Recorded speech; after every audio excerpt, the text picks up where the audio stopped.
Okay, great. So, yeah, my name is Dodds, and this is some stuff about me that you may or may not find interesting.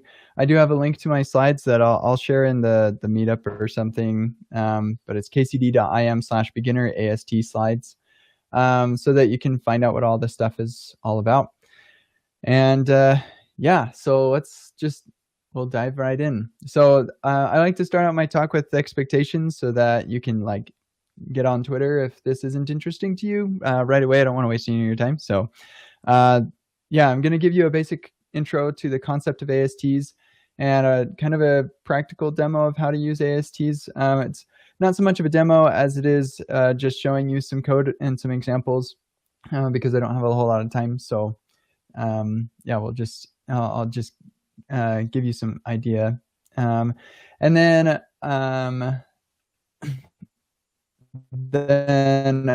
also, sorry, my mouse. Yeah, hopefully the idea of this talk is to get you excited about ASTs. So I'm not going to talk about, well, and sorry, it's not just ASTs, but it's more particularly about Babel and ESLint and using ASTs to power those tools. So I'm not going to give you like a super deep dive into parsing and tokenizing and lexing because that's like really confusing. And I've got a link at the end that will take you to this awesome repo by James Kyle about that shows you about that stuff. So if you want to get really deep into this stuff, you can go look at that. And there's not everything you need to know to be productive with ASTs because it's a huge subject. But I do have some resources also if you want to get more involved in this stuff too. You can go look at later. So let's go ahead and get started. I like to start with why. So why should you even care about this subject? So I'll talk about some of the tools that use ASTs, Babel and ESLint, and how they do what they do, and how you can make them do more things. So Babel was originally created and called 6 to 5. It was created to allow you to write code that is like using the latest generation of JavaScript and transpile it down to the browsers that are running today, like IE 10, sadly, or even IE 8. Anybody there like have to support IE 8? Thank heaven. Whew. Boy, yeah, just like a year or two ago, some people's hands would probably be raised there. But so yeah, it allows us to write the latest version of JavaScript, and it transpiles our code. So it takes the code that you write and it makes some sort of fancy representation of that code, and then it makes changes to that representation of the code, and then it takes that and makes new code out of it. And that fancy representation of the code is called an AST. So some cool things you can do with this, more than just taking the latest version of JavaScript and transpiling it down to something else. You can also write special plugins. So here's one of my favorites, Babel plugin Lodash. So Lodash is a pretty big library, and you don't want to like ship that whole library to the browser or something. And so what you can do with Lodash is you can actually use these like cherry pick these methods. And so here you can say import add from lodash/fp/add, and that will only give you the code that's necessary for that add function. Sorry, Ben, is there something wrong with something? Should I? Oh, okay. Yeah, so it'll only give you the code you need for that. And also same with the map and all of the functions that have this like ability to cherry pick the only the code that you need. And so that's pretty cool, but it's not very fun to write your imports like that. And so what this plugin does is it allows you to import like the whole module like you would normally, but then it'll transpile it to the cherry picked version. So one of the things I like about Babel is it allows me to improve my developer experience and user experience at the same time. And this is a plugin that kind of does that. This one is a very long name, but it's Babel plugin transform React remove prop types. So if you've ever used React before, you'll probably love prop types, and it's great. But when you ship React in the production build, it actually doesn't do anything with those prop types. And so you're creating these objects, and they're just like floating in memory taking up the user space, and you're sending all the code for creating those objects, and so it's wasting bandwidth and whatnot. And so yeah, you can use this plugin to automatically strip those when you build, and save yourself some bytes and some memory, which is pretty cool. So you can continue to use prop types, but not suffer some of the consequences or negative aspects of prop types. And here's one that I wrote a couple months ago called Babel Plugin Preval, and I think that it's pretty neat. It allows you to write code that will be evaluated ahead of time. And so at compile time. And so this has a lot of really great implications for the browser in particular, but also for the server. But like one really strong use case of this, like right here, I say, hey, preval template string, and then I've got a string of code here. But a use case is a module.exports require package JSON.version. Have my version be like built into my code, which I think is pretty cool. You can do all kinds of interesting things in here. But yeah, if you're putting a lot of code in a string like that, you probably want to put that in an actual file and then require that file or something. But in any case, it allows you to pre-evaluate this stuff. And in one of my projects, I use this to read an SVG file and then base 64 it as part of the build process. But what's cool about that is it happens like right in the code. It's really easy to see what's going on there. So yeah, that's kind of Babel. It allows you to enhance the developer and user experience at the same time. So then there's ESLint, and ESLint is a code quality tool. One of my favorite plugins with ESLint is this one where it says, I'm trying to import getlogger from this /getlogger, and ESLint is telling me, hey, there is no file at that path. How many times have you had like a require statement or something, and you like move files around and you have to go and update it? Like, anybody had that experience ever? Never. Nobody's ever. Okay, one person. All right. So yeah, like this, having something like this that like this all happens statically. I don't have to actually run my application to see that I have some typo or something, is super duper awesome. And so that's one cool thing that ESLint can do. And there's a bunch of other plugins, like one that'll help you make sure that you're using promises correctly, and some tips on using React in a good way, and accessibility for JSX. It's one of the awesome things about doing JSX, and even a security plugin. So really cool stuff.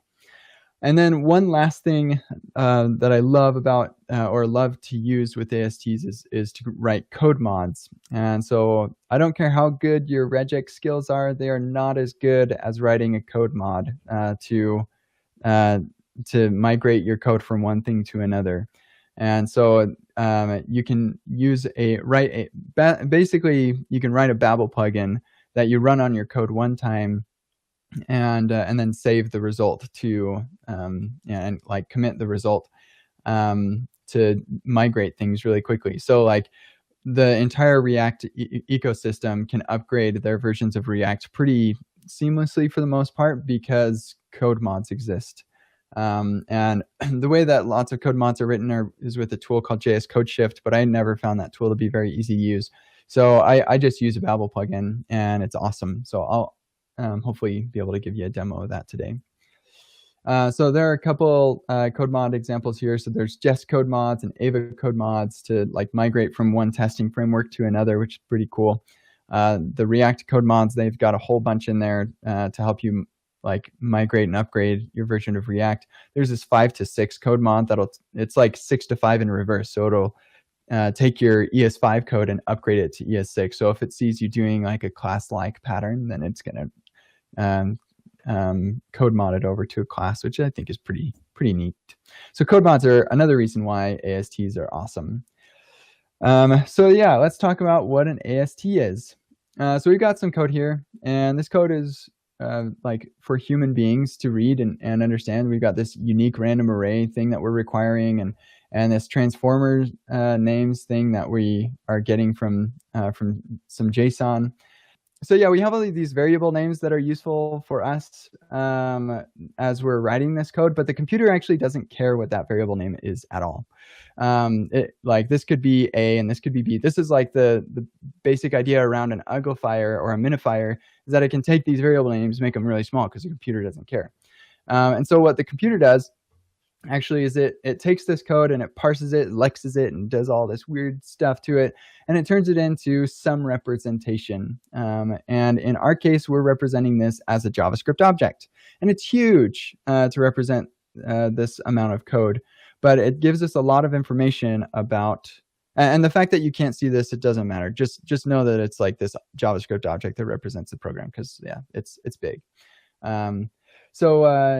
Yeah, what's cool about this though is it's just a JavaScript object, and so we can actually take this JavaScript object and change it. So for example, if I wanted to, let's see, we have this string literal here that has unique random array as the value, and if I wanted to change that value, I could just say, like, navigate to that path in this object and say .extra.raw equals some other path, and all of a sudden I changed where I'm requiring, like what module I'm requiring, which is pretty cool. But it is a big object and hard to traverse, and so that's what some of these tools allow us to do. But let's explore this object a little bit. So this is code for computers for humans. So we'll be able to explore this a little bit nicer and give you a better idea of what's possible here. So this is a little demo from Joint.js. What they're demoing actually is this handy little graph tree thing that they have. It's like this library that they have, but they just so happen to be using a AST parser called Esprima, and so we're gonna use it for that. So we've got this little program. We click show AST, and it's gonna pop out our abstract syntax tree. Okay, so we have this this representation of our code, and our program has a couple. If we scroll back up to our code, we're going to see some variable declarations. We see this function declaration, and we can see those represented here. So we have this variable declaration, another one, that function declaration there, and another function declaration. And each one of these nodes have properties and children of their own, and this is what makes the tree structure. So we have this variable declaration has a variable declarator as a child, and that variable declarator has a left side and a right side, and that's the identifier and the literal in this case. And then here we have the function, and that has a block statement, and that block statement has an array of other statements, and that in this case it's just one return statement. And that return statement has a binary expression, and that is a left and a right of identifiers. So you don't need to really memorize all this, because there are like way too many for you to memorize anyway.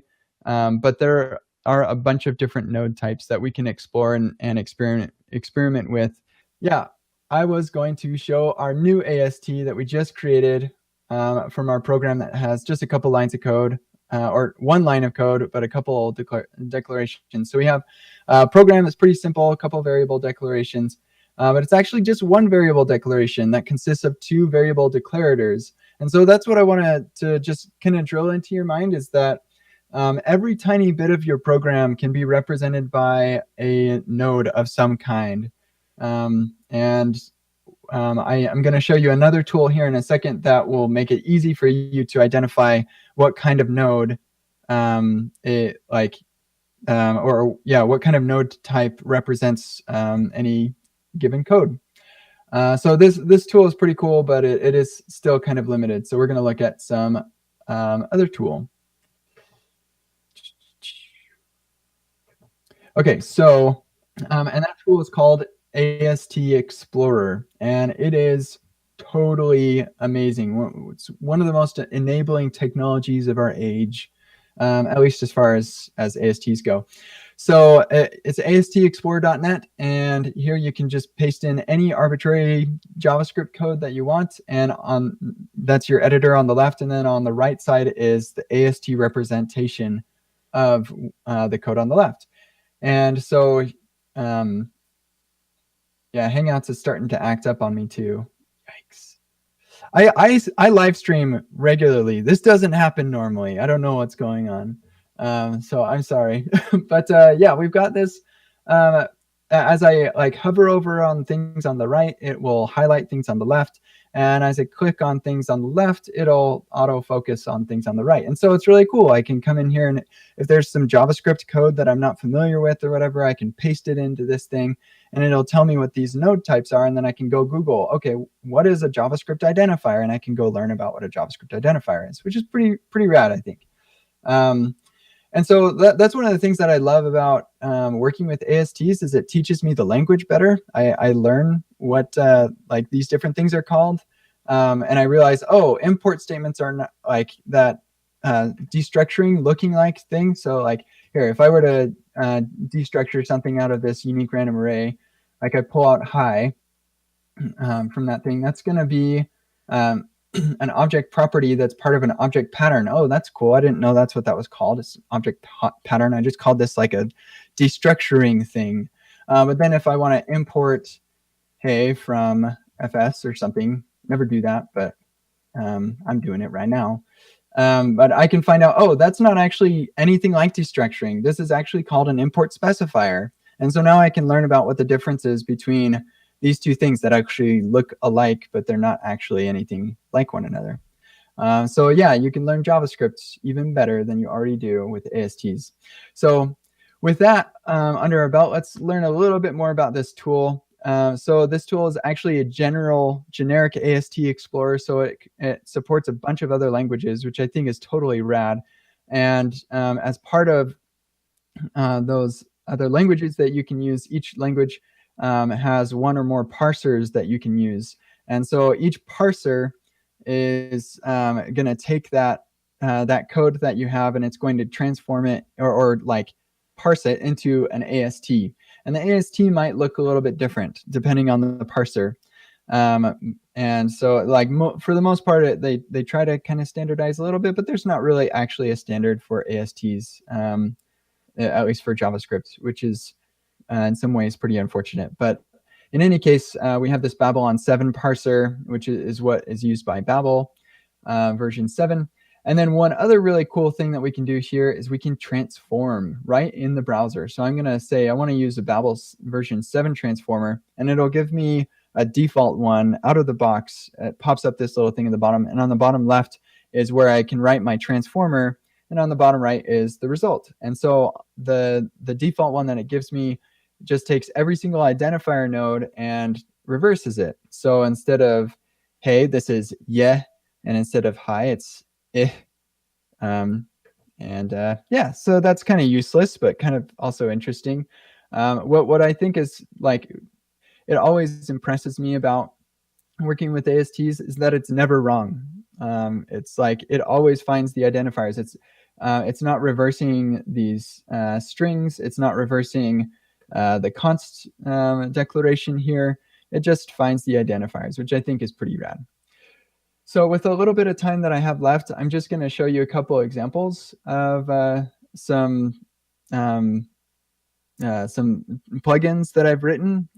These are actually from my workshop for the ASTs, and not to plug my stuff, but I do have this workshop on front-end masters. So yes, to plug my stuff, I guess. But in any case, you can learn a lot about ASTs on front-end masters there. So if I go to, let's look at the ESLint example first, and I'll just jump in here partway through. So what this is going to do is actually, what I should do is I'm just going to copy this and paste it right into, well, actually, I think I've got here to do. Yeah. So I've got this ESLint plugin, so I switched to Babel ESLint. I think you can also use Esprit. I think that's the official one for ESLint. Yeah, then I say I want to transform it with ESLint version 4. And then I have some sample code up here, and then I write my ESLint rule in the bottom left here, and in the bottom right, it's going to show me every time I'm breaking that rule. And so here we are going to bump up this font size a little bit for you. Do that a little better. All right, Hangouts, you're killing my machine. Okay, so with ESLint, ESLint plugin is pretty simple. It's a module that exports an object, and that object can have a metadata property, and that there's some like information about that. And then it'll have a create function, and that create function will accept a context object, which has some functions on it we can do stuff with. And then it returns what's called a visitor object. And so this visitor is an object that has properties that correspond to node types. And so, well, now you can't see it, but you remember that we had the node type of identifier.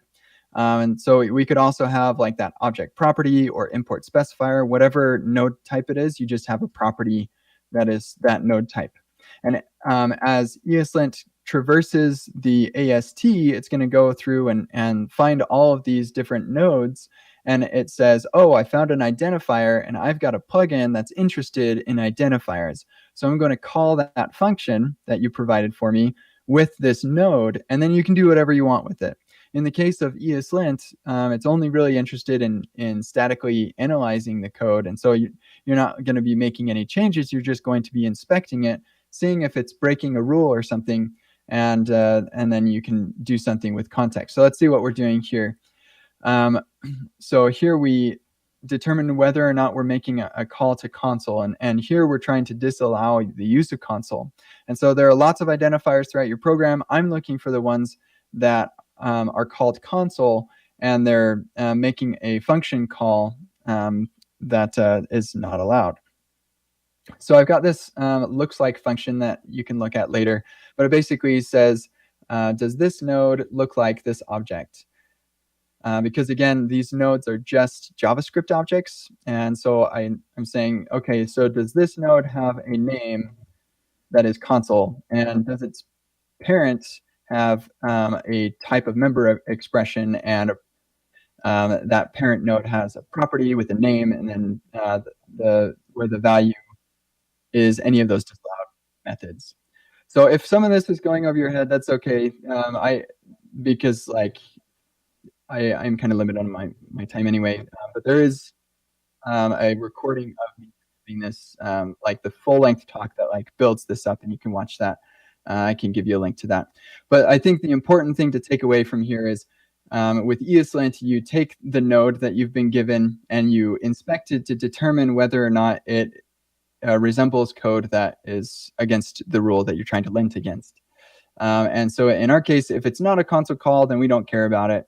But if it is, then we're going to say, hey, ESLint context, I want you to report this node and say that like this is the problem with it. And then depending on how ESLint is configured and whatever, then it's going to say, hey, using console is not allowed. And you can give a lot more contextual information as well using ESLint. So that's pretty rad, I think. Does anybody have questions so far about like the ESLint side of things? I'm going to show you a Babel plugin here in just a sec, and then I'm going to leave some more time for questions. But any questions right here? Anybody have any questions? Oh, there was a couple on Twitter, someone says. Couple on Twitter. Well, it's okay. You can continue. Yeah, I'll get to the Twitter ones after. Cool. Awesome. Yeah.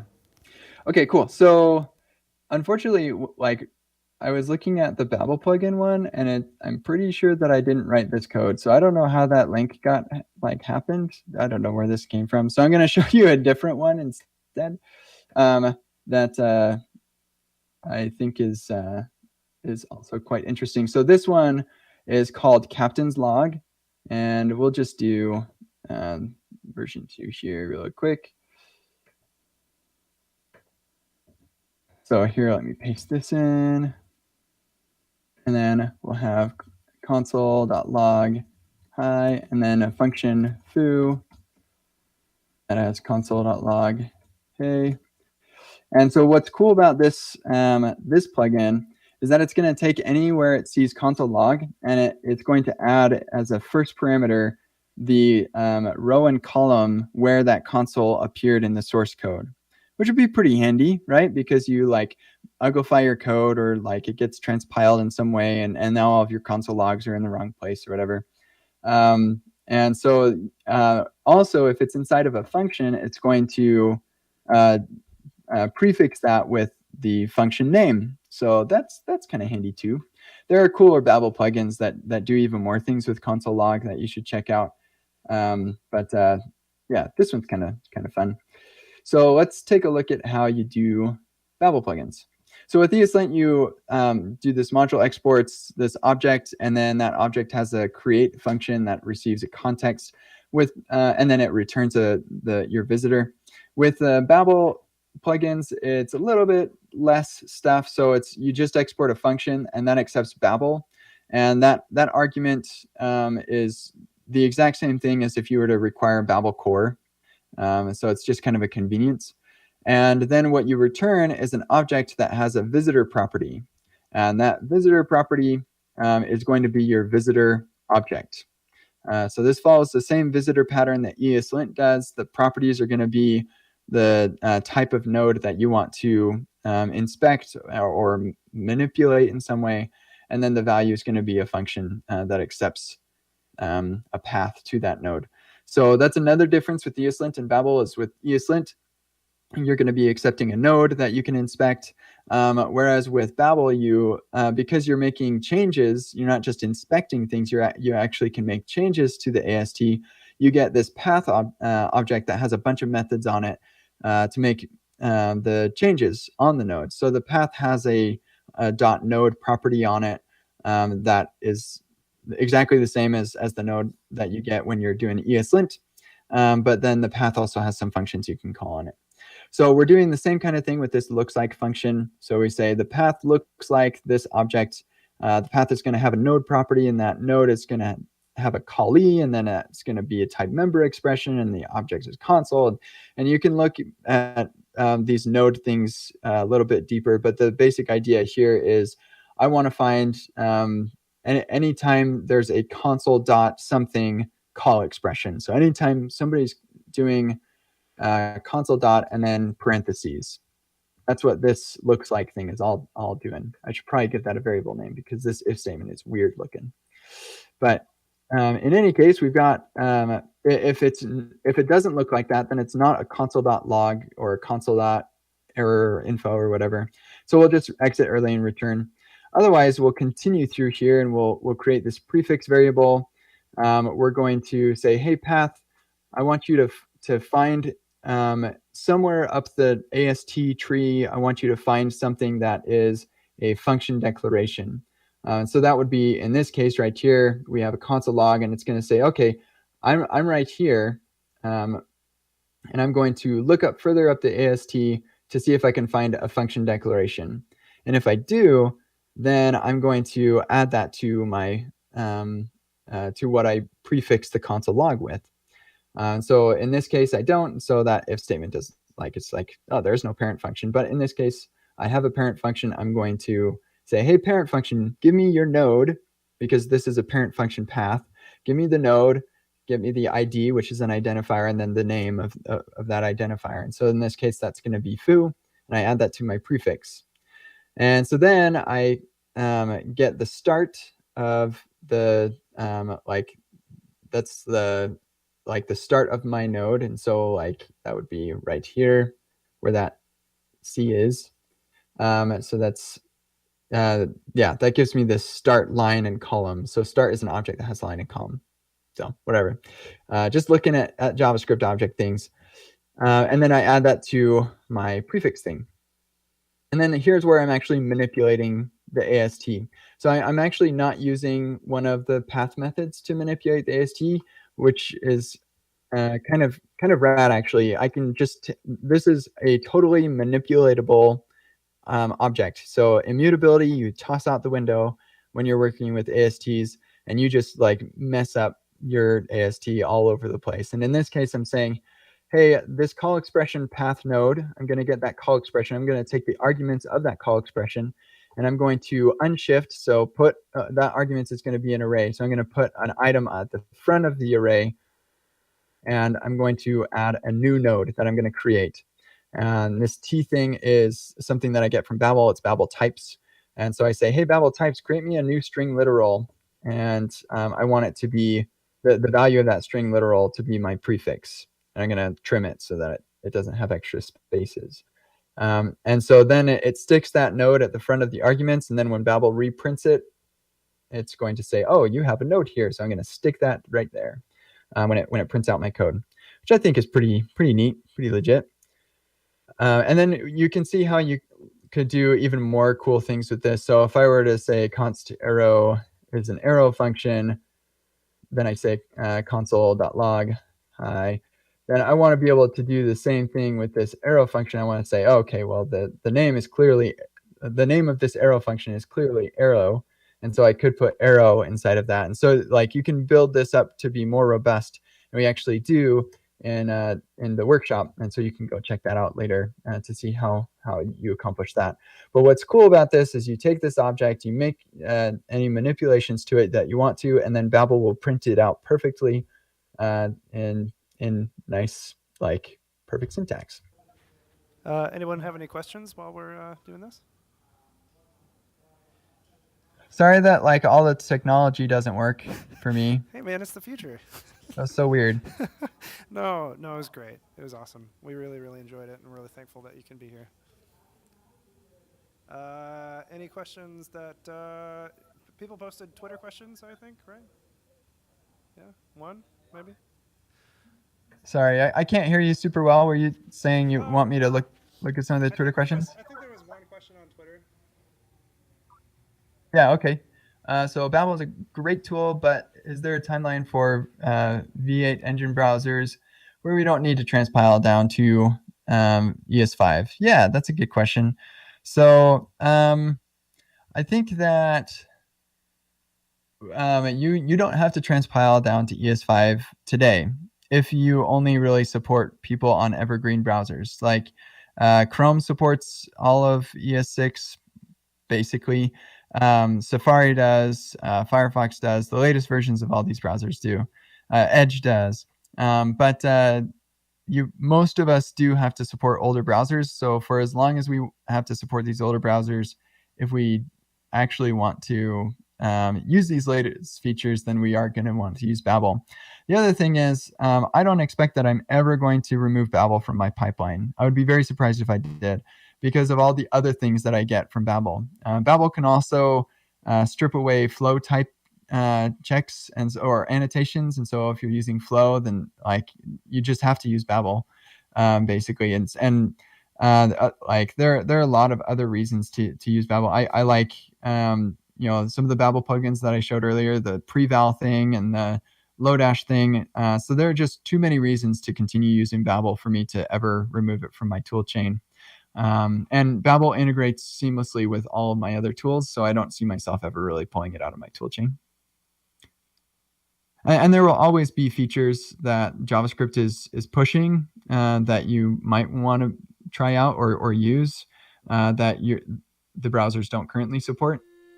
And so it's, yeah, I'm like for that reason also, I think I'll always keep using Babel.